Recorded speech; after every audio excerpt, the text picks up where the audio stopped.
I have noticed something lately. People aren't moving the way they used to. And I don't just mean physically moving from one place to another. I mean moving forward. Career moves, life moves, big decisions. It feels like a lot of people are just staying put. Not because they're comfortable, not because they're satisfied, but because moving feels risky now in a way it didn't before. You can feel it in conversations. People talk less about what's next and more about what I can't afford to mess up. That's a quiet change, but it matters because when mobility slows down, everything else starts to feel heavier. And today, I want to talk about why that is happening, what changed underneath it, and why it shows up in people's wallet, even if they cannot quite explain it yet. Most people don't say I have lost financial mobility. They say things like, I'm just going to stay where I am for now. I don't want to rock the boat. Maybe next year. That hesitation didn't used to be this common. Before, making a move felt like progress. You took a risk, but it felt worth it.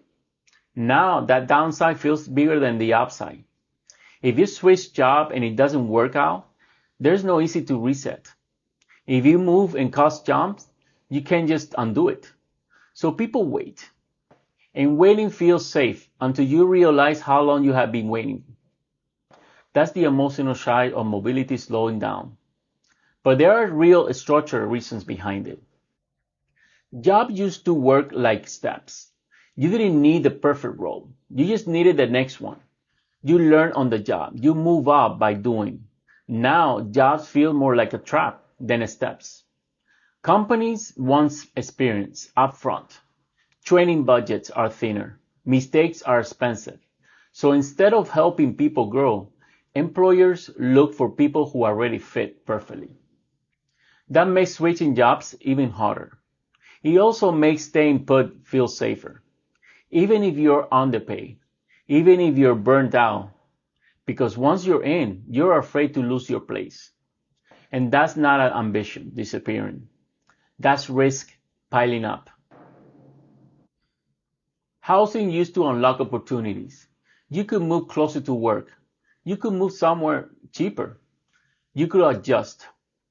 Now housing does the opposite. Moving means higher payments, uncertain taxes, insurance surprises, and closing costs that feels permanent. So people stay where they are, even if no longer fits their life. Jobs are in one place. Affordable housing is somewhere else. And instead of bridging that gap, people just stop trying. When housing locks you in, mobility doesn't just slow, it freezes. When movement slows, life decisions start stacking up behind it. People delay upgrading their homes. They delay starting families. They delay taking chances. Not because they don't want those things, but because every decision feels final. There is no margin for error. If something goes wrong, there is no easy backup plan. And so instead of choosing wrong, people choose nothing. And over time, in that indecision turns into quiet frustration. Here's the part most people miss. Staying put isn't free. When you don't move jobs, your income falls behind inflation.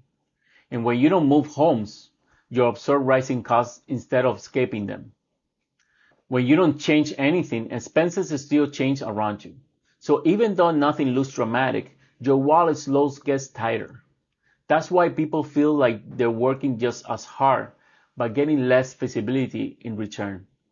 Mobility used to protect people financially. Now its absence quietly drains them. This doesn't show up cleanly in headlines. Employment still exists. People still have homes. Bills are still getting paid. But the warning signs aren't that loud. They show up as hesitation, as cautious, as people saying not yet over and over again.